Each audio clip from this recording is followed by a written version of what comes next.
I think this is exactly what people were worried about when the news came out that Gibson had basically bought Mesa Boogie, and Mesa Boogie was coming into the Gibson family. You may have heard from this. I kind of saw the news, and to me, it kind of felt like this is a logical conclusion to how things have been going for Mesa Boogie. But in a way, I think it's a kind of a circular. If you're a huge fan of Mesa Boogie, there's reasons that we don't necessarily need to worry too much.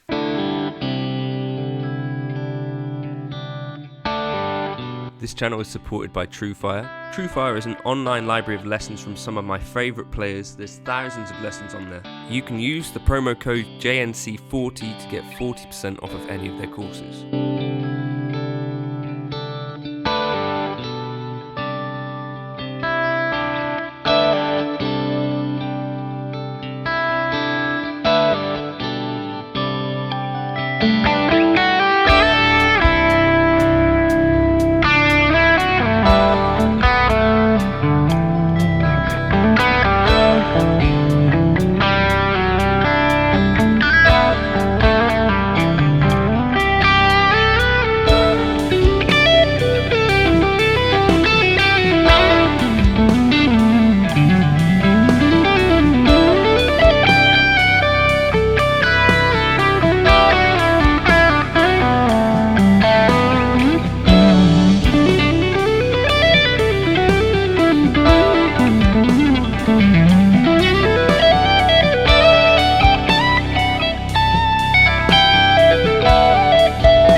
So growing up, Mesa Boogie were like the first proper valve amps that I ever owned. I bought a Nomad 45 in about 2006, 2007 second hand. Now at that time, Mesa Boogies were basically everywhere. So I think there were 2 music shops where you could get a Mesa Boogie, Manson's and Project Music. You could buy them in those 2 shops. You'd have your rectifiers.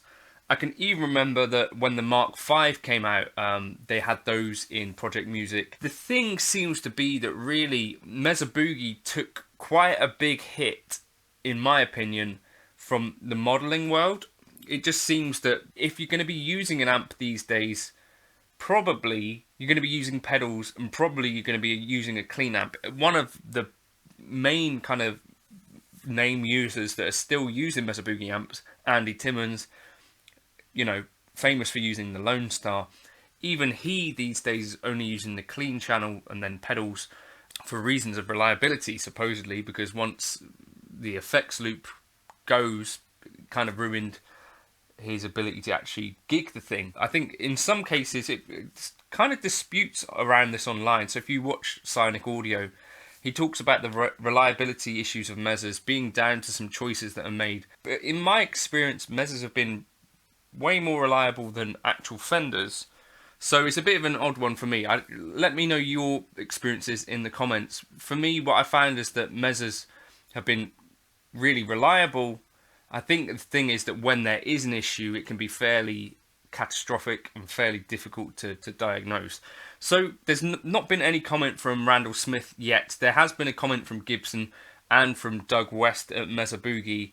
And they're kind of saying that the spirit of Randall's innovations will live on in the company. The thing for me that I feel like I'm not too concerned about this is that I feel like there is such a multitude of Mesa Boogies on the market anyway that probably it's never going to be too difficult to get hold of one. This is not the case with some other kind of amp innovators, if you think of, like Dumbles as being like the extreme thing, quite a similar story in a way. Alexander Howard Dumble, started off modding and repairing various amps in a similar sort of area as well to Randall Smith. It's just that, Mesa Boogie's kind of spiked into like a pretty big amp company, one of the biggest that I can think of, really. You've got Marshalls, you've got Mesa Boogies, Fenders. To me, in my mind, there's like the big three, and then you've got Soldanos, Friedmans, and stuff like that. But those are actually more boutique, right? Mesa Boogie, for a smaller company, did have a huge reach at one point, ubiquitous with bands like Nickelback and Busted, and you'd see them on Top of the Pops all the time. So there was this huge boom, whereas, Dumble, of course, stayed small and prices ballooned. Mesa Boogie, I think, are still a really relatively small company, but a lot of amps were created over the years. And that's kind of the good thing, I think, is that it's never going to be, in my opinion, too difficult to find a Mesa Boogie amplifier. I could probably find single rectifiers, dual rectifiers. There's a Road King for sale nearby. Marks come up all the time. So I think we're going to be okay, right? Even if they stopped making amps altogether, which they're not, you're going to be able to find Mesa Boogies. The other thing is that I feel like there's been quite, over the years, a retreading of similar paths, and whether you really think that things have improved. So I think of maybe like the Mark IV as being maybe one of the better Mark style amplifiers. Before that, you had the Mark 1s and the Mark 2s where there were frustrating kind of shared controls and things like that. The Mark 3 solved some of that. The Mark 4 went all the way to basically putting as many knobs on the thing as you might need. And I think the Mark 4 remains a bit of a classic. To me, the Mark 5 and now the Mark 7, it doesn't seem to me like there's been as much uptake in that side of things. And likewise, in the rectifier line of thinking, you've got the Badlander, which, again, I've not seen too many people raving about those in the same way that, like, a Rev F or whatever, dual rectifier would get these kind of cult status things. So it feels to me like, in terms of innovation, Mesa had their thing, alongside Dumble and Soldano. They kind of rode that wave, and things are kind of naturally just seem to sort of tapered off. I guess that happens to companies in general and inventors.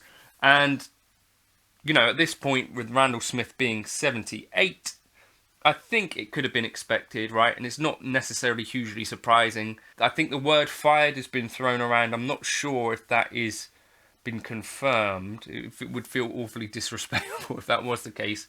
But I think there's so many good Mesa Boogie amps out there, and it's so accessible. Like, even in the UK, I could buy Mesa Boogies quite easily. There's plenty of them around, and I think that's a good thing. It's not going to be like Dumble, where it's like, well, suddenly these things are now going to be worth selling for the price of a house. There are plentiful Mesa Boogies. I think it's worth, looking back and looking at what Randall did with that company. As I say, a huge icon in the industry.